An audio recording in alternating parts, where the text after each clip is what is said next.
Hello, welcome to Just Painting for Fun.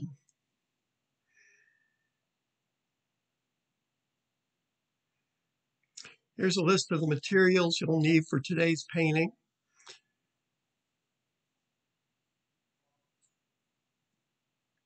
Starting off with a 20 by 10 stretched canvas. It's been pre-coated with a mixture of yellow oxide and white gesso and allowed to dry. I take a 1-inch angle brush and a mixture of alizarin crimson, burnt sienna, and some satin glazing medium to help it spread. I'm going to draw a few of the key elements of the painting, so the curve of the road, some trees, the horizon line.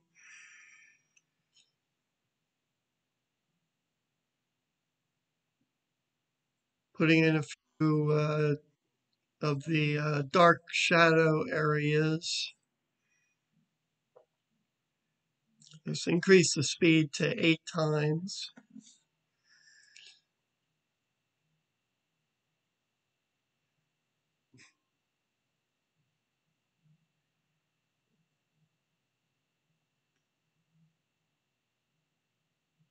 Pretty much just drawing what you see there in a monochromatic manner using the alizarin crimson.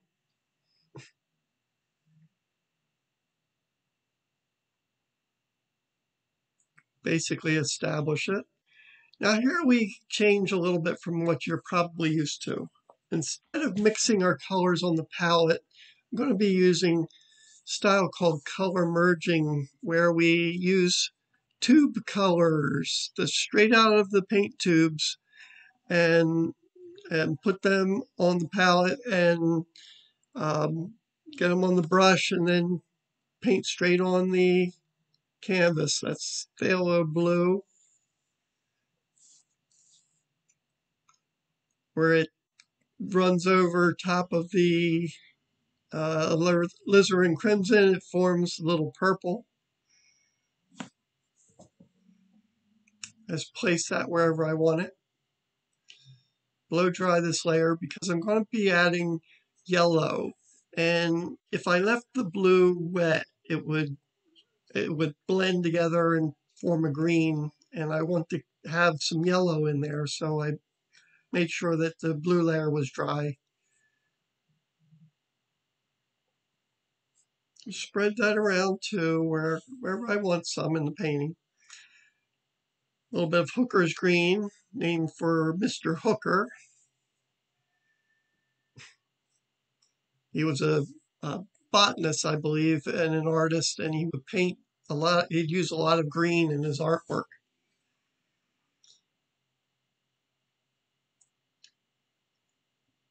Okay, I'm going to scumble in some opaque whites where the highlight areas of the painting are going to be. Right about where that sunlight is streaming through those trees. Now, scumbling means you drag it lightly so that the canvas underneath still shows through in places. It's not solid white. Put it around where I wanted the highlights to be. I'm blow drying that. And I'm going to drag the white paint around under the next layer.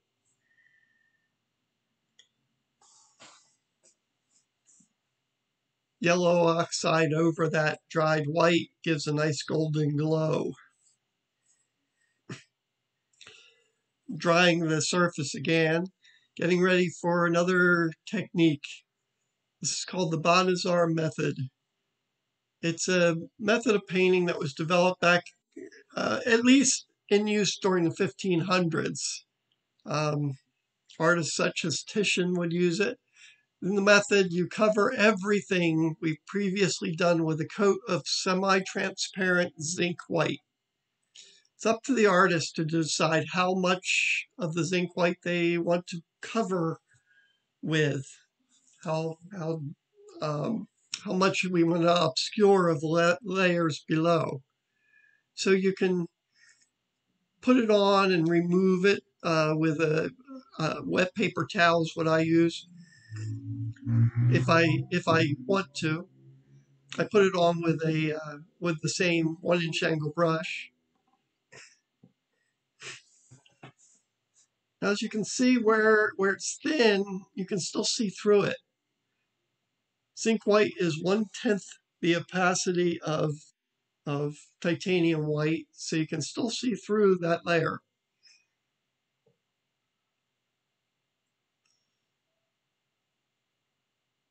I'm coating the entire painting, even the white areas. By doing this, it imparts a luminosity to the colors and evens the colors out, evens the values. Sort of like a fog.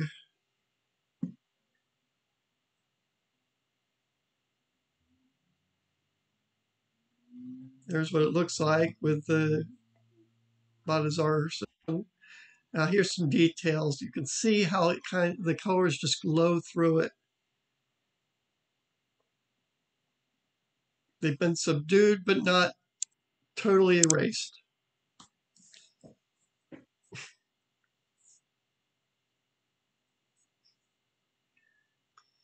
It's important that it's not totally erased because we work back into it and we want to see where the drawing was.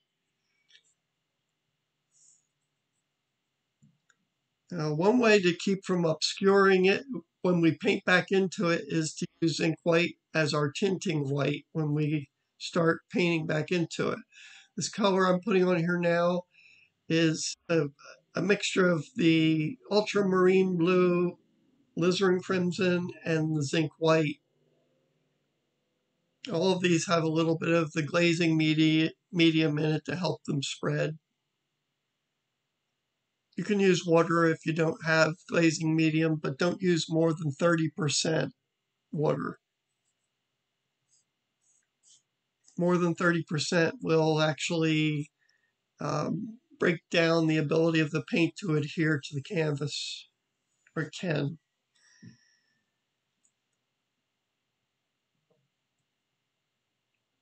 Now we start to bring the trees back. A mixture of alizarin crimson and some of that clear satin medium. Don't just trace where they were before. Let little bits of that shadowy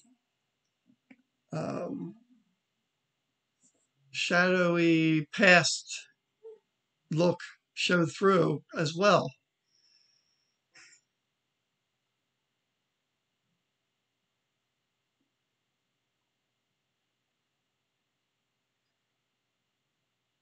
Some ultramarine blue, phthalo blue, and zinc white for some of the shadow areas.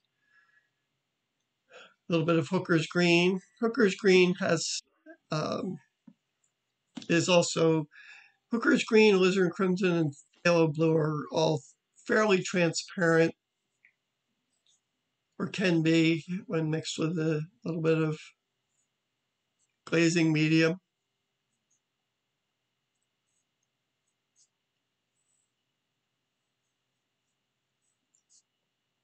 Added a little zinc white to that green and used it for the horizon trees. Adding a little titanium white to work back into, or back to the Hooker's green, and combination of Hooker's green and some blues to get some of the darker areas in there of the foliage. A little alizarin crimson. Don't pre-mix the paint in this system. Or in this method, you apply the paints separately, but with them being transparent enough to show the paint underneath. Or if you are mixing it, you're doing opaque passages, like here. The titanium white with just a touch of cadmium yellow, some yellow oxide. Gives it kind of a golden glow a little bit. And don't mix it too much on the palette. Just put it on there and get it on the brush and let it mix. It'll blend a little bit on the canvas. Produces some very interesting, beautiful effects.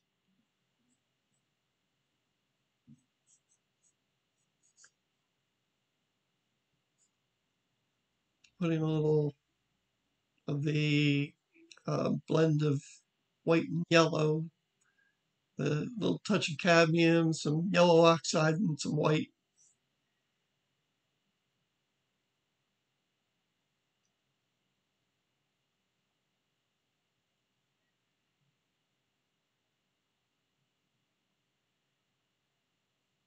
Okay, there it is so far. Still not finished. Another quick look at the reference photo.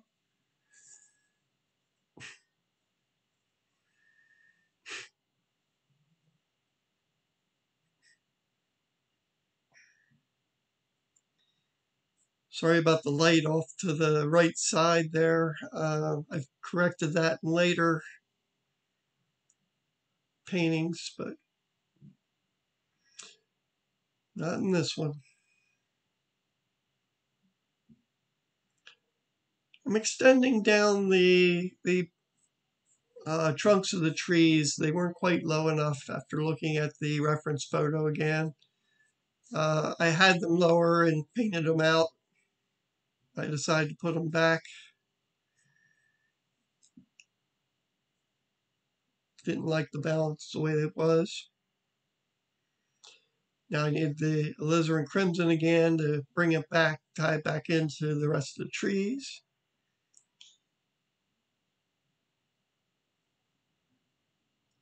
Adding some more branches, little branches here and there. All this with a 1-inch brush still. For fine lines, just use the edge.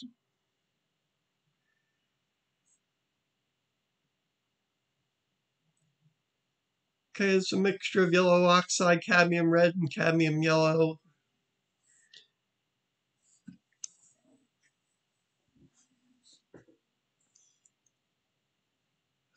Touch of titanium white in there, added to that yellow mix.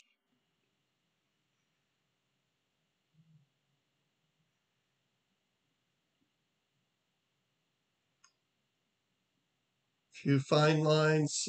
I broke out the small brush.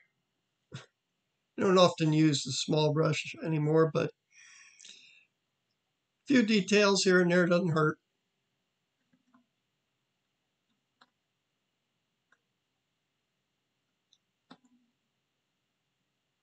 Okay, the values on the path are not quite right. They're a little too bright blue, so I'm going to tone those back a little bit. There we go.